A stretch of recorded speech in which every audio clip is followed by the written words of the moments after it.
स्वागत है आपका आपके अपने चैनल एसएस स्टोरीज में। आज की कहानी है ऊपरी दिखावा ही सब कुछ नहीं होता। जब घर आए सास ससुर को बहू ने बेइज्जत किया और उन्हें उनकी औकात दिखाई, तो ससुर ने भी गाड़ियों में भरकर तोहफे लाकर बहू को उसकी औकात दिखा दी। रामचरण जी अपने बेटे दीपेश से बहुत प्यार करते थे और दीपेश भी अपने माँ बाप का बहुत लाडला था। वह भी उन्हें उतना ही प्यार करता था। दीपेश के माँ बाप की कोई और औलाद नहीं थी, इसीलिए वे उसे जान से भी ज्यादा प्यार करते थे और सर आंखों पर बिठाकर रखते थे। दीपेश ने अपने माँ बाप को जब शुरू में कहा था कि मुझे शहर जाकर पढ़ाई करनी है, तब रामचरण जी और उनकी पत्नी अलकनंदा देवी का तो जैसे कलेजा मुंह को ही आ गया था। लेकिन रामचरण जी ने अपनी पत्नी को समझाया कि अभी वह शहर नहीं जा रहा है, अभी तो वह 12वीं कक्षा में ही आने वाला है और जब तक उसकी 12वीं पूरी नहीं हो जाती तब तक तो वह कहीं जाएगा ही नहीं। इसीलिए तुम परेशान मत हो, अभी बहुत समय है, पहले उसकी 12वीं हो जाने दो, उसके बाद देखेंगे कि क्या करना है क्या नहीं। परेशान हो जाती थीं, उसके बारे में वे जब भी सोचती थीं। बेटे ने 12वीं के पहले ही निश्चित कर दिया था कि वह शहर जाकर पढ़ाई करेगा, यानी कि अपने गांव से दूर स्थित किसी बड़े शहर में जाकर पढ़ेगा। जब उसकी 12वीं की परीक्षाएं हो गईं और वह 12वीं में अच्छे नंबरों से पास हुआ, तो उसने अपने माँ बाप से अपने एडमिशन की बात की।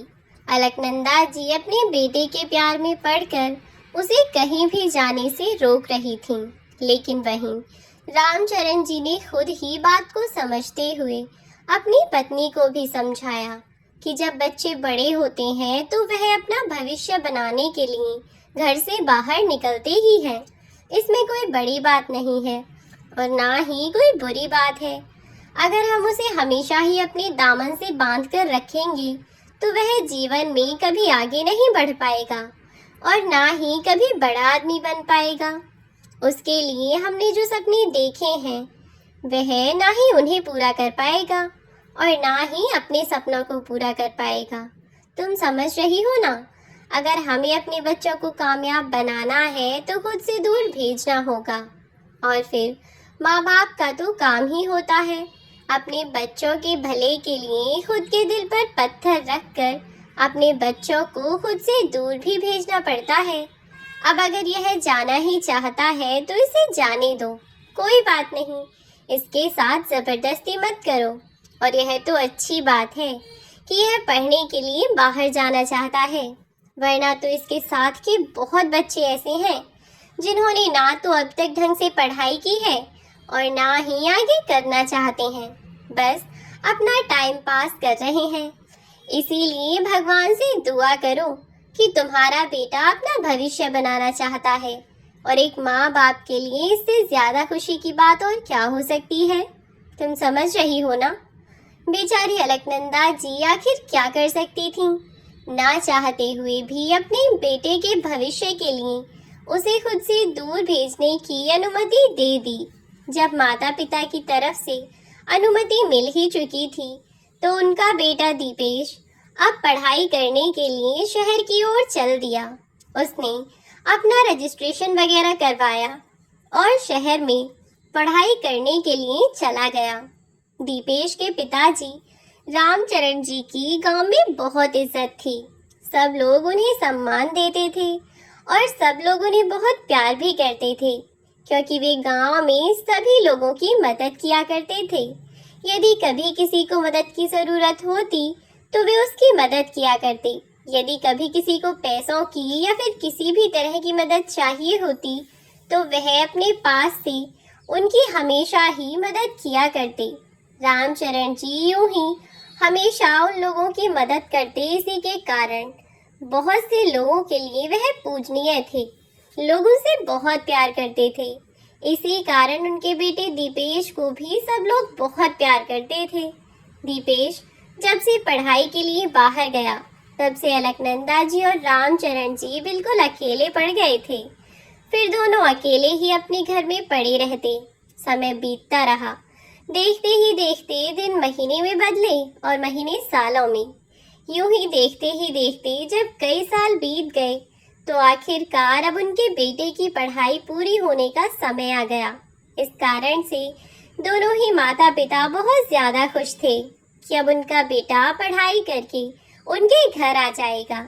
यह दोनों अक्सर ही आपस में बातें किया करते कि अब जब हमारा बेटा पढ़ाई पूरी करके घर वापस आ जाएगा तो हम जल्दी ही उसके लिए कोई अच्छा रिश्ता ढूंढ लेंगे और अच्छी सी लड़की देखकर उसकी शादी करवा देंगे। फिर परिवार में फिर से रौनक हो जाएगी और सब लोग खुशी खुशी रहेंगे। फिर से यह घर खिल उठेगा जो कितने सालों से बिना दीपेश के वीरान सा हो गया है। अब उनके बेटे की पढ़ाई पूरी हो गई तो उनका बेटा, जो कि पढ़ाई पूरी करने के बाद खुद से अपने घर भी नहीं आया, वह अभी भी शहर में ही था। उसने फोन पर अपने मम्मी पापा को अपने पास होने की खबर दे दी। जब उसने फोन करके अपने मम्मी पापा को बताया कि वह पास हो गया है तो उसके मम्मी पापा बहुत खुश हुए और उन्होंने उससे कहा कि बेटा अब जल्द ही घर आ जाओ। हमारी आंखें तो जैसे तुम्हें देखने को तरस गई हैं। कितने दिन हुए तुम्हें बिना देखे हुए। तुम्हारे बिना यह घर बिल्कुल भी अच्छा नहीं लगता, बिल्कुल सुनसान वीरान सा पड़ा रहता है। अब बस तुम्हारी पढ़ाई तो पूरी हो ही चुकी है। अब तुम जल्दी से घर आ जाओ ताकि इस घर में फिर से रौनक हो सके। दीपेश यह बात सुनकर कुछ चुप सा लगा गया और कुछ देर कुछ न बोला। दीपेश को यूं शांत देखकर उसके माता पिता ने पूछा, क्या हुआ बेटा, कोई बात है क्या जो तुम्हें परेशान कर रही है? तब दीपेश ने कहा, हाँ मम्मी, वह दरअसल मुझे आपसे एक बहुत ज़रूरी बात करनी थी। यहाँ शहर में थोड़ी सी प्रॉब्लम हो गई थी, इसीलिए मुझे यहीं पर ही। तभी वह अचानक से रुक गया और अपने मम्मी पापा से कुछ कहता कहता चुप हो गया और बोला कि मम्मी, जब मैं गांव आ जाऊंगा तब आपको सब कुछ समझा दूंगा। अभी मैं आपसे कुछ भी कहूंगा तो आप नहीं समझेंगे। दीपेश की बात ने उन्हें थोड़ा परेशान कर दिया और वह बार बार पूछने लगे कि आखिर बात क्या है जो तू हमें बताएगा और हम समझेंगे नहीं। फिर दीपेश ने बात को टाल दिया और कहा कि माँ, आप तो बहुत दिनों से मेरे आने का इंतजार कर रही थी ना, तो बस आरती की थाल तैयार रखिए, मैं जल्द ही घर आ रहा हूँ। 2 से 3 दिन में मैं घर पहुँच जाऊँगा और मैं अपने साथ अपने दोस्त को भी लेकर आ रहा हूँ। आपको कोई परेशानी तो नहीं है ना? दीपेश की इस बात को सुनकर उन दोनों ने ही सोचा कि दीपेश का कोई दोस्त उसके गांव घूमना चाहता होगा, इसीलिए दीपेश उसे साथ लेकर आ रहा है।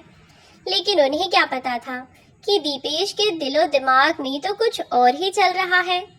वे तो खुशी खुशी अपने बेटे को कहने लगे कि ठीक है बेटा, तू अपने दोस्त को लेकर यहाँ आ जा, हमें कोई परेशानी नहीं है।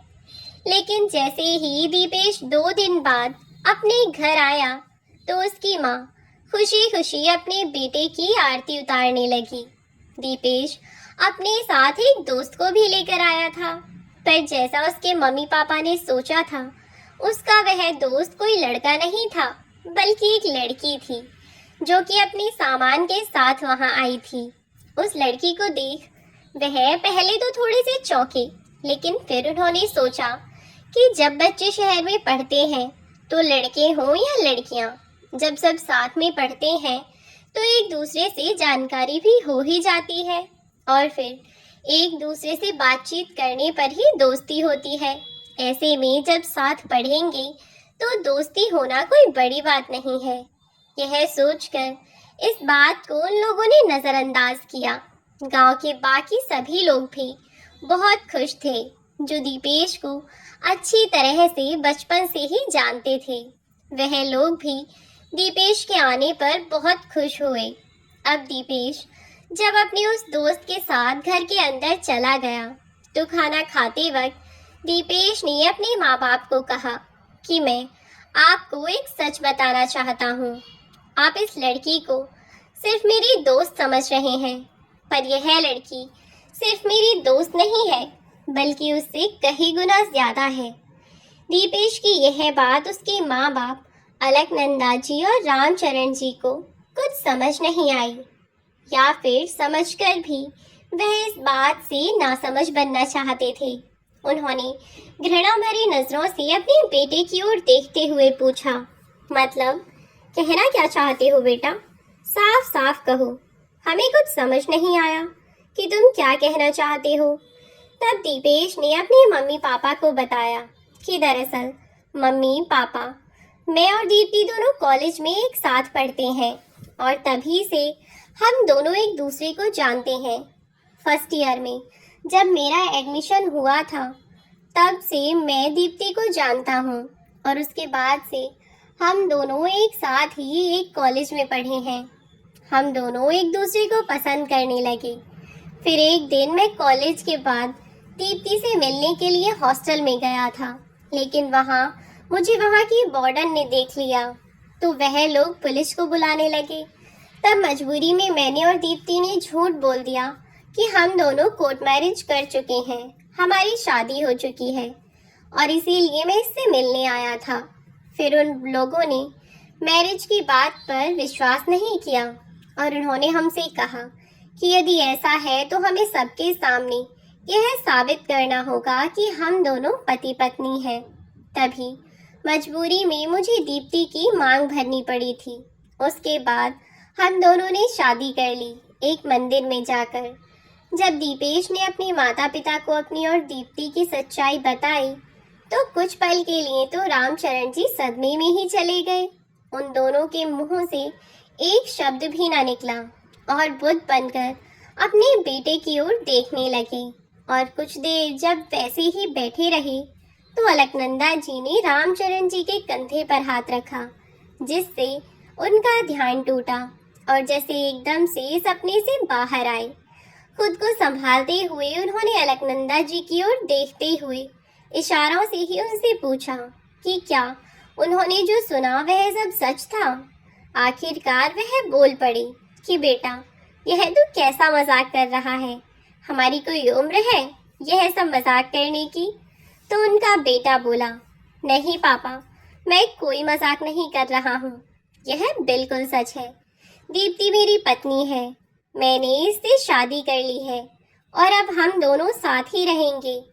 आप दोनों इतने समय से मेरा इंतजार कर रहे थे, इसीलिए मैं आपको परेशान नहीं करना चाहता था और सोचा कि एक बार आपके पास आकर आपको सब कुछ बता दूं।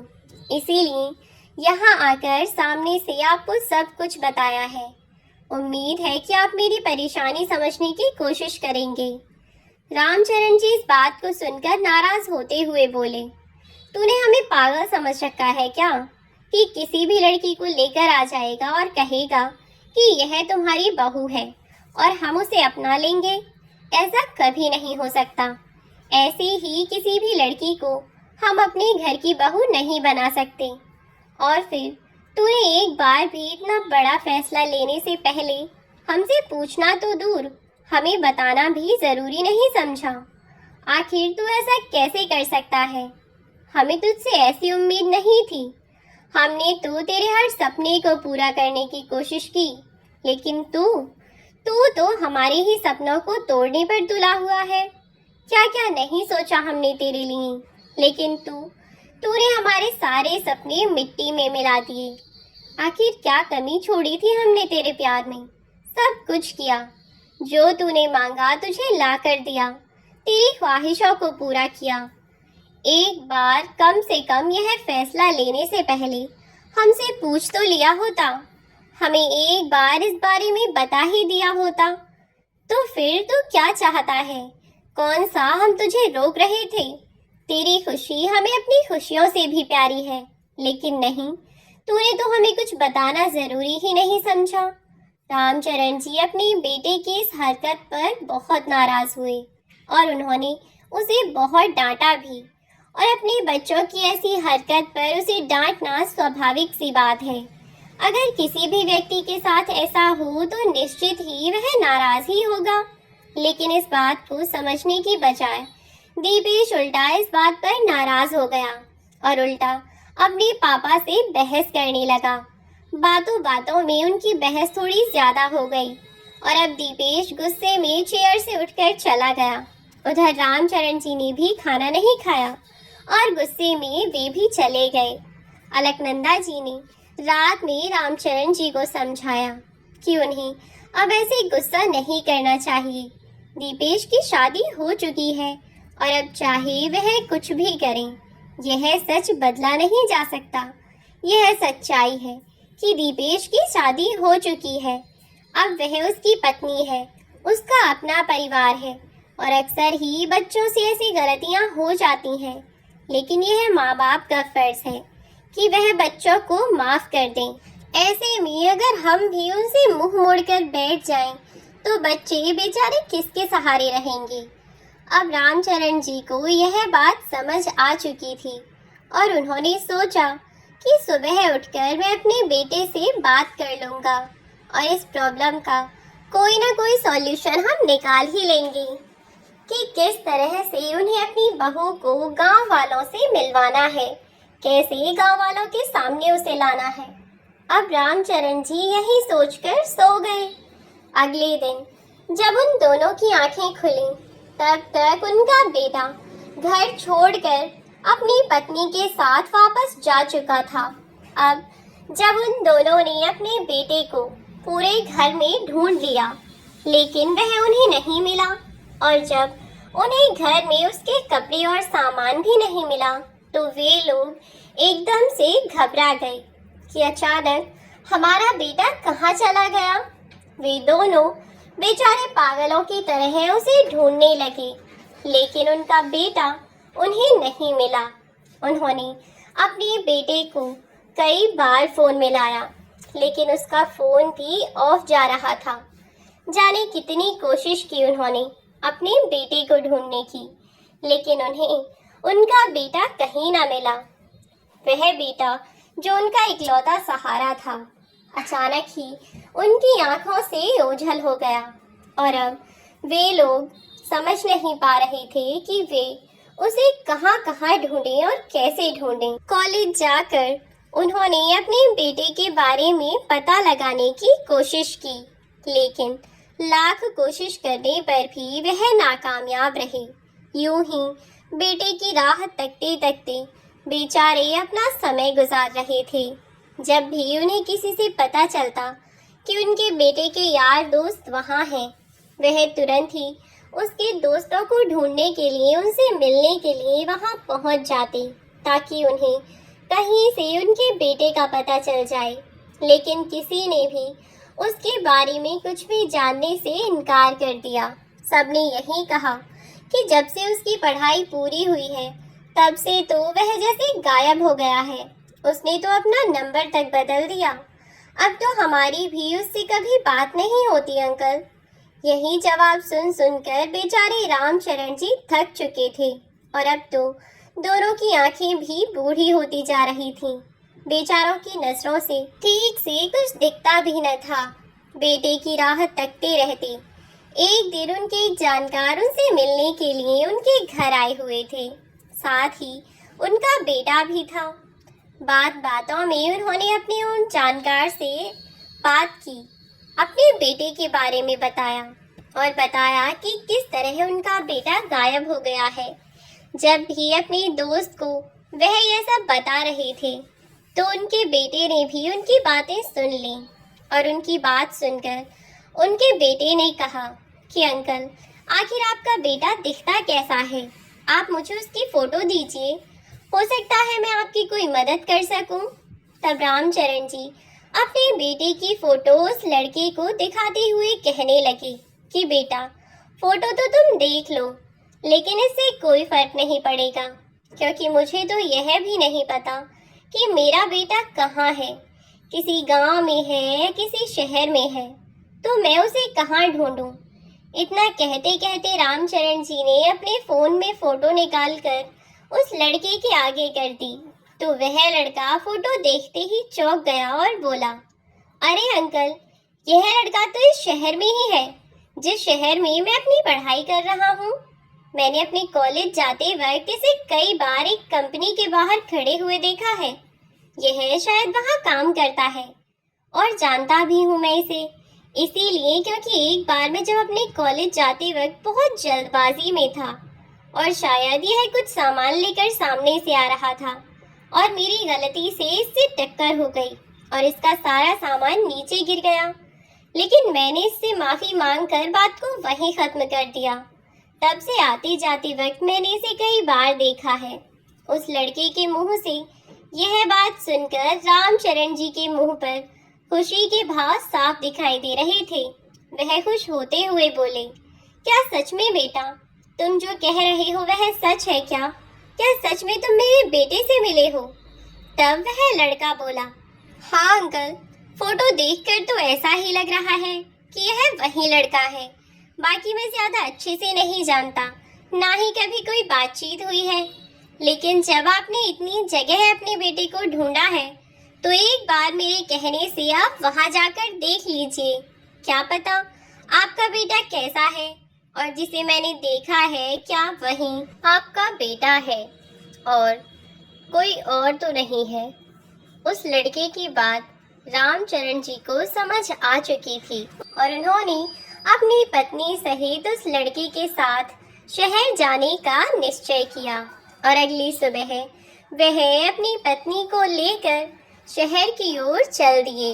उन्होंने शहर जाकर देखा तो एक बड़ी कंपनी के बाहर उस लड़के ने उन्हें जाकर खड़ा कर दिया और कहा कि अंकल, मैंने उस लड़के को यहीं देखा है, आप यहीं इंतजार कीजिए, वह किसी भी वक्त यहाँ आ ही जाएगा। बहुत देर तक रामचरण जी वहीं पर अपने बेटे का इंतजार करते रहे और थोड़ी देर बाद उनका बेटा एक कैब से उतरा और जैसे ही अपने ऑफिस के अंदर वह जाने लगा वैसे ही रामचरण जी ने उसे आवाज देकर पुकारा, दीपेश, कैसा है बेटा? एक आवाज में ही दीपेश ने अपने पिता की आवाज को पहचान लिया। जैसे ही उसने अपने पिता की आवाज सुनी वैसे ही उसने पीछे मुड़कर देखा और पाया कि उसके सामने उसके पिताजी खड़े हैं। इतने वर्षों बाद अपने पिता को अपने सामने देखकर दीपेश खुशी के मारे रोने लगा और दौड़ता हुआ आकर अपने पिता के सीने से लग गया। रामचरण जी भी इतने दिनों बाद अपने बेटे को अपने इतना पास पाकर बहुत ज़्यादा खुश हुए। अपने बेटे को वे वापस पा चुके थे। उसे अपने इतना पास पाकर खुशी के मारे उनकी आंखों से आंसू बहे जा रहे थे। दोनों ही पिता और बेटे रोए जा रहे थे। इतनी ही देर में छाया में खड़ी हुई अलकनंदा जी भी आगे आ गईं और वे भी अपने बेटे को निहारने लगीं और प्यार से वे उसके चेहरे पर हाथ फिराती हुई बोली, बेटा, कहाँ चला गया था तू हमें छोड़कर? तुझे हमारी याद नहीं आई?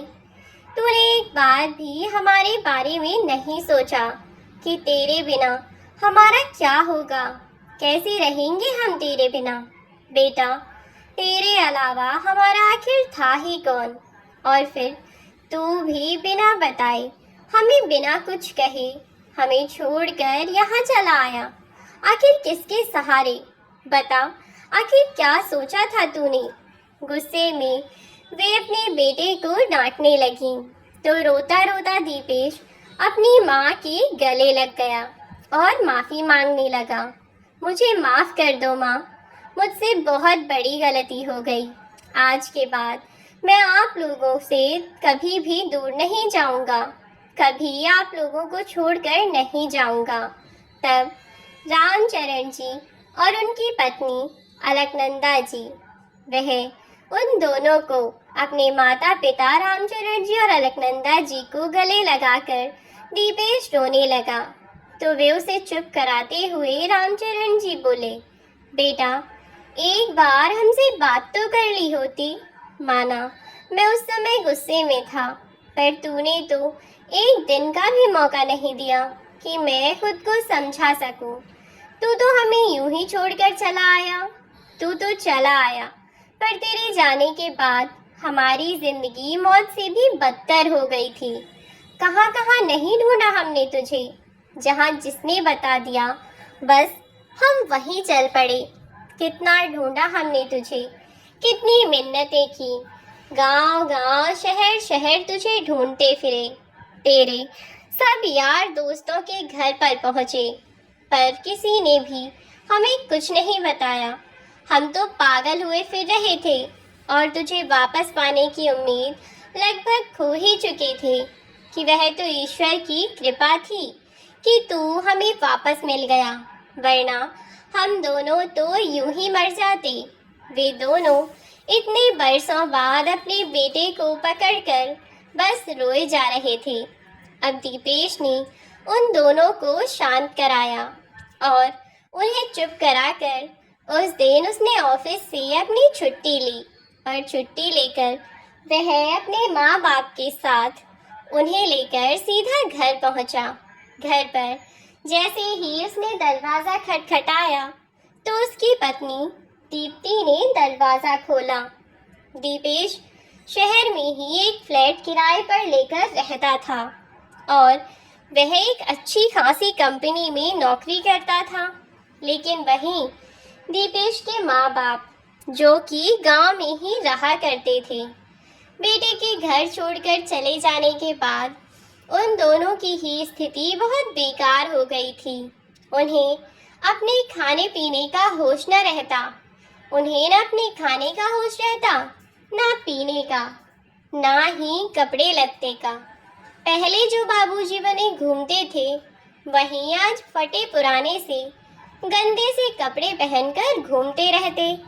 कहीं भी कोई भी कह देता तो बस यूं ही चले जाते। जो इंसान पहले बिना प्रेस के कपड़े नहीं पहना करता था, वह अब यूं ही सलवटों के धोती कुर्ते पहने घूम रहा था। दीपेश के पिताजी जैसे कपड़ों में बैठे हुए थे अपने घर पर, वह वैसे ही कपड़ों में उठकर अपने बेटे से मिलने के लिए शहर आ गए थे। तो जैसे ही दीपेश की पत्नी दीप्ति ने दरवाजा खोला, वह दीपेश के साथ उन दोनों बुजुर्गों को देखकर थोड़ी चौंक सी गई। फिर दीपेश ने कहा, पहचाना नहीं? देखो, यह मेरे मम्मी पापा हैं। तुम तो इन्हें भूल ही गई। तब वह बोली, यह तुम्हारे मम्मी पापा हैं? मैंने पहचाना ही नहीं। तब अलकनंदा जी बोली, अरे कोई बात नहीं बेटा, अभी एक ही बार तो मिली है हमसे, और वह भी रात आई और सुबह चल दी, तो कितना ही जान पाई थी। इतना इंसान को कहाँ ध्यान रहता है। दीप्ति एकदम से अपने नाक मुंह चढ़ाने लगी और इस वक्त उसकी कुछ सहेलियां उससे मिलने के लिए उसके घर पर आई हुई थीं और अपने सास ससुर को ऐसे वेश में देखकर उसने अपनी सहेलियों से उन्हें मिलवाया नहीं। लेकिन दीपेश जब अपने मम्मी पापा को कमरे में लेकर जा रहा था, तो उस वक्त दीप्ति की सहेलियों ने जब उससे पूछा कि दीप्ति, यह दोनों कौन है, तो दीपेश ने उन्हें बता दिया कि यह हमारे मम्मी पापा हैं। तब दीप्ति को अपनी सहेलियों के सामने बहुत बेइज्जती महसूस हुई। उसने अभी उसे कुछ नहीं कहा। वहां से वह चुपचाप चली गई और अपने सास ससुर को कमरे में ले गई और उन्हें चाय पानी दिया। इस बार तो जाने कैसे वह शांत रह गई थी। दीपेश ने उसे समझाया कि वह एक दो दिन साड़ी ही पहनकर रहे, जब तक उसके माँ बाप गांव में नहीं चले जाते, बस तब तक के लिए। उसके बाद जो चाहे वह पहनकर घूम सकती है। तब दीप्ति ने मन मारकर 2 दिन साड़ी पहन तो ली, लेकिन मन ही मन अपने सास ससुर को वह कोसती रहती। अभी उसके सास ससुर को आए हुए यहाँ दिन ही कितने हुए थे? 2 ही दिन तो हुए थे बस, और आज तीसरा दिन था। और इतने में ही बस दीप्ति उकता गई और उससे अपने सास ससुर की सेवा नहीं की जा रही थी। फोन पर अपनी सहेली से बात कर रही थी। जब दीप्ति तब उसकी सहेली उससे कुछ कह रही थी, तब वह अपनी सहेली से कहने लगी, क्या करूं यार, मैंने इन लोगों को थोड़े ही ना बुलाया था, बेशर्मों की तरह खुद चले आए हैं।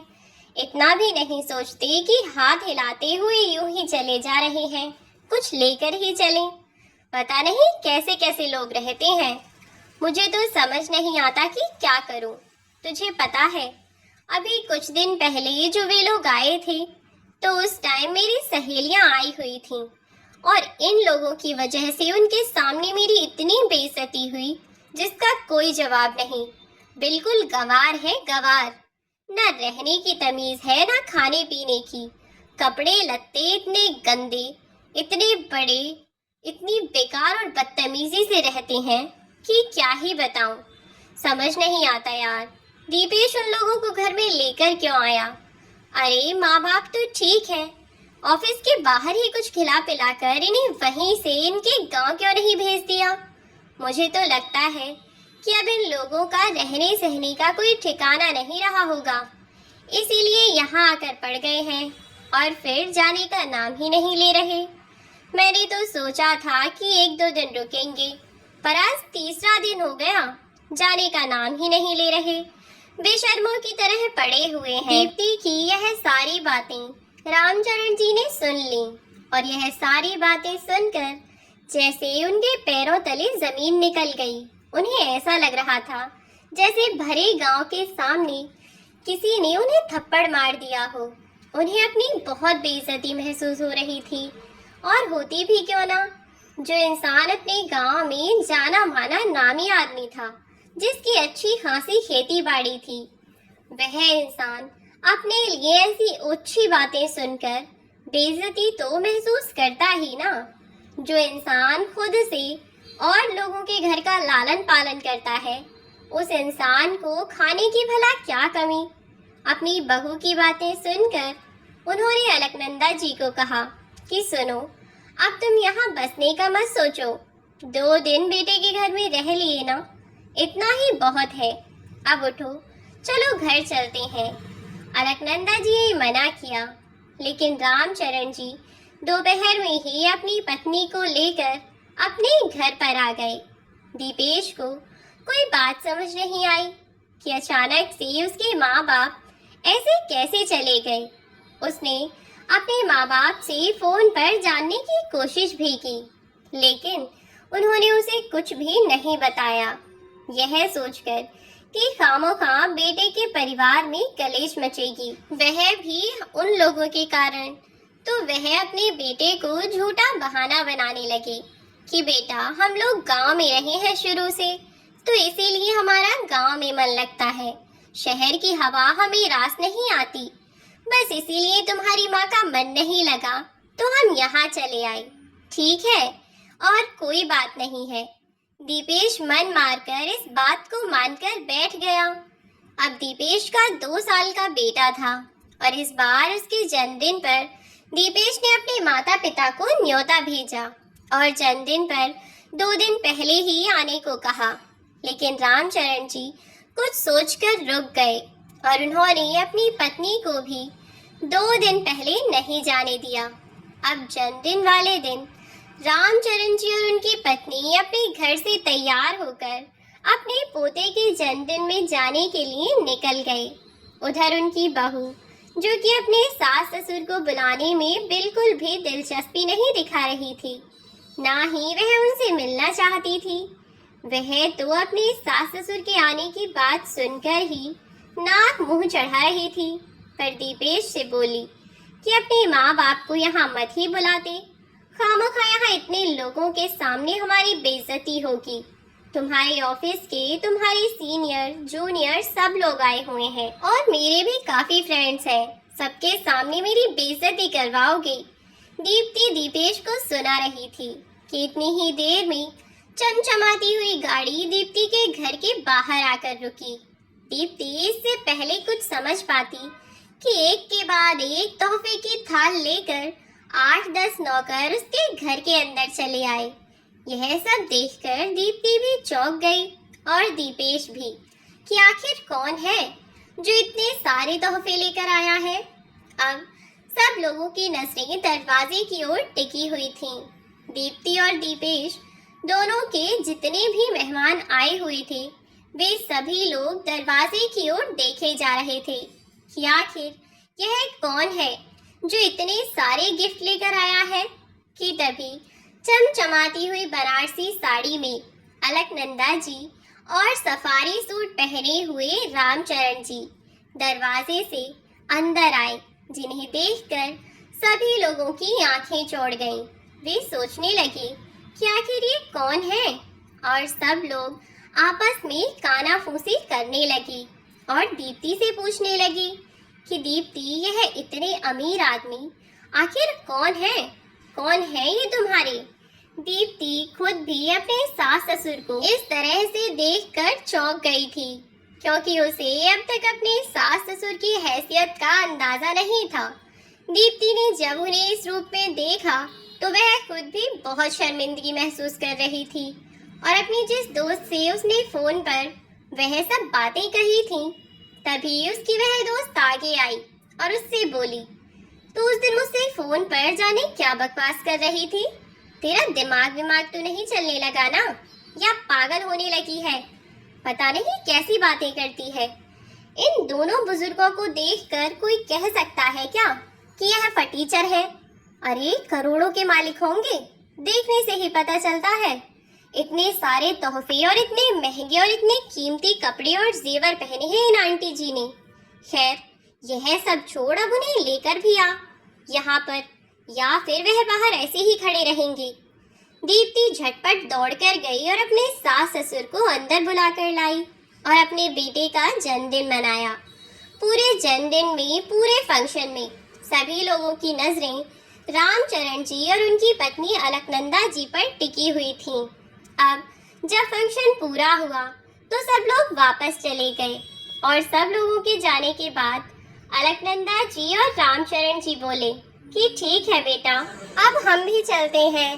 तब दीपेश बोला कि कहाँ चलते हैं बाबूजी? आपने तो हद कर दी, बिल्कुल मेहमानों की तरह व्यवहार कर रहे हैं। आप तो घर के इंसान हैं। एक तो आप पहले ही समय से नहीं आए, इतना लेट आए हैं, ऊपर से आपको जाने की इतनी जल्दी लगी है। 2-4 दिन रुक जाइए ना, मेरा भी मन लग जाएगा। तब रामचरण जी ने हंसते हुए कहा, अरे नहीं बेटा, हम दोनों यहाँ नहीं रुक सकते। तब दीपेश बोला कि क्यों नहीं रुक सकते? दीप्ति, तुम ही कहो ना पापा को कि रुक जाएं। क्या पता वह तुम्हारी बात समझ जाएं। तब दीप्ति ने अपने सास ससुर से कहा कि मम्मी पापा जी, आप लोग 2-4 दिन रुक जाइए ना, मुन्ने का भी मन लगा रहेगा और आप उसे खिला लीजिएगा। वह ठीक से आपको जानता भी नहीं है, इसी बहाने जान जाएगा। 2-4 दिन रुक जाइए ना। तभी रामचरण जी ने दीप्ति की ओर देखते हुए कहा, नहीं बेटा, हमारे घर खाने पीने की कोई कमी नहीं है और ना ही हम इतने बेगैरत हैं कि हम यहाँ पड़े रहें। दीपेश को यह बात समझ नहीं आई कि उसके पिता ने यह बात आखिर क्यों कही है, लेकिन दीप्ति यह बात सुनते ही समझ गई कि उसके ससुर ने उसकी सारी बातें सुन ली थीं। दीप्ति की नजरें शर्म से नीचे हो गईं और वह बोली, ऐसा क्यों कह रहे हैं बाबूजी? तब रामचरण जी बोले कि बेटा, तुम समझ तो रही हो कि मैं ऐसा क्यों कह रहा हूँ। हर बात को सबके सामने कहना जरूरी तो नहीं। तो अब तुम दोनों अपना ख्याल रखना। हम दोनों का क्या है, जैसे अब तक अपना जीवन गुजार रहे थे वैसे ही गुजार लेंगे। क्यों अलकनंदा जी, सही कहा ना मैंने? अलकनंदा जी ने भी हाँ में गर्दन हिला दी और दोनों पति पत्नी वहाँ से वापस जाने लगे। लेकिन दीपेश ने अपने मम्मी पापा का हाथ पकड़ा और कहा, क्यों पापा मम्मी, आप लोगों ने बस दीप्ति को समझाया कि आप यहाँ क्यों नहीं रुक सकते, लेकिन मुझे कौन बताएगा कि आप यहाँ क्यों नहीं रुक सकते? बात क्या है पापा, बताइए मुझे। तब रामचरण जी बिल्कुल चुप खड़े हो गए। तब उसने दीप्ति की ओर तिरछी नजरों से घूरते हुए कहा, दीप्ति, मुझे तुम बताओ कि बात क्या है। क्या कोई मुझे बताएगा कि आखिर यहाँ क्या चल रहा है? मुझे बताइए कि आखिर यहाँ क्या चल रहा है। तब भी दीप्ति ने कुछ नहीं कहा। जब गुस्से में दीपेश ने चिल्लाकर कहा कि दीप्ति, मुझे सच जानना है कि आखिर सच क्या है। तब दीप्ति ने डर के मारे रोते रोते उसे सारी सच्चाई बता दी। दीप्ति की यह बात सुनकर दीपेश गुस्से से बौखला गया और उसे थप्पड़ मारने को उसकी ओर बढ़ा, लेकिन रामचरण जी ने उसका हाथ पकड़ लिया और बोले, बेटा, हमारे घर के मर्दों को हम यह सीख नहीं देते कि वह अपनी पत्नियों पर हाथ उठाएं। खबरदार जो आज के बाद बहू पर हाथ उठाया तो।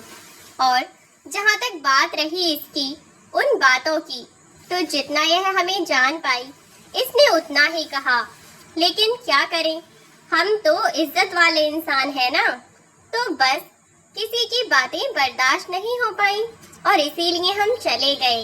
अब दीप्ति को भी अपनी गलती का एहसास हुआ और उसने हाथ जोड़कर अपने सास ससुर से माफी मांगी। वह उनके पैरों में गिरने लगी तो उसके ससुर जी ने अपनी बहू को उठाया। उसे पैरों से उठाते हुए बोले कि बेटा, तुम्हें इतना झुकने की जरूरत नहीं है हमारे सामने, तुम हमारे लिए हमारी बेटी के समान हो। तब दीप्ति ने उनसे कहा कि अगर बेटी के समान हूँ तो मुझे माफ कर दीजिए पापा जी, सचमुच मुझसे बहुत बड़ी गलती हो गई, मैंने आपको गलत समझा। मुझे आपके बारे में, आपकी इज्जत और हैसियत के बारे में कोई अंदाजा नहीं था, प्लीज मुझे माफ कर दीजिए। तब रामचरण जी ने कहा कि बेटा, इस बात से कोई फर्क नहीं पड़ता कि हमारी हैसियत कितनी है कितनी नहीं। अब तुम्हें पता चला कि हम अमीर हैं, हमारे पास पैसे धेले की कोई कमी नहीं है, तो केवल इसीलिए तुम हमारी इज्जत करोगी। यह बात तो सही नहीं है ना। रिश्ते पैसों के मोहताज नहीं होने चाहिए, इंसान की कदर करनी चाहिए। यदि हमारे पास पैसे नहीं होते तो तुम हमारी कदर नहीं करती, यही कहना चाहती हो ना तुम। तब दीप्ति हाथ जोड़कर ना में गर्दन हिलाती हुई बोली, नहीं नहीं पापा जी, ऐसा कुछ नहीं है, मुझे माफ कर दीजिए, मैं उस दिन ज्यादा बोल गई अपनी सहेली से, आज के बाद मैं ऐसा कभी नहीं करूंगी, प्लीज मुझे माफ कर दीजिए। तब रामचरण जी ने दीप्ति को समझाया कि बेटा, जिस तरह एक औलाद को अपने माँ बाप की हमेशा इज्जत करनी चाहिए, चाहे वह अमीर है या गरीब है, चाहे वह पढ़े लिखे हैं या अनपढ़ हैं, ठीक उसी तरह एक बहू को अपने सास ससुर की और एक दामाद को भी अपने सास ससुर की उतनी ही इज्जत करनी चाहिए, उतना ही सम्मान देना चाहिए। इस बात से कोई फर्क नहीं पड़ता कि उनकी जेब में कितने पैसे हैं या वह कितने पढ़े लिखे हैं। इंसान की हैसियत देखकर ही उन्हें मान सम्मान देना, उनके रिश्तों का कोई मोल न करना इंसानियत की पहचान नहीं है। असल में आप एक असली इंसान, एक अच्छे इंसान तभी कहलाएंगे जब आप ऊंच नीच या पैसों की हैसियत को भूलकर रिश्तों को सम्मान देना शुरू करें। समझे बेटा? दीप्ति अब यह बात अच्छे से समझ चुकी थी और बोली कि जी पापा जी, आज के बाद मैं ऐसी गलती कभी किसी के साथ नहीं दोहराऊंगी, मैं आपकी बात अच्छे से समझ चुकी हूँ। तो दोस्तों, उम्मीद है कि दीप्ति के साथ आप लोग भी यह बात अच्छे से समझ चुके होंगे कि रिश्ते पैसों की और धन दौलत के मोहताज नहीं होते। जहाँ सिर्फ पैसे की कदर हो पर इंसान की कदर ना हो, तो क्या आप वहाँ जाना चाहेंगे? नहीं ना। जहाँ आपको कोई पानी तक ना पूछे लेकिन वैसे वह लोग बहुत अमीर हो, तो क्या आप ऐसे लोगों के पास रहना पसंद करेंगे? नहीं ना। इसका मतलब जब आप इज्जत पाना पसंद करते हैं तो सबसे पहले लोगों को इज्जत देना सीखिए, तभी दूसरे भी आपको इज्जत और प्यार और सम्मान देंगे। पैसा बाद की चीज है, पहली चीज होती है इंसानियत, जो कि हमें कभी नहीं भूलनी चाहिए। तो दोस्तों, अगर आपको यह कहानी अच्छी लगी हो तो लाइक, शेयर और सब्सक्राइब करना बिल्कुल ना भूलें। Thanks for watching.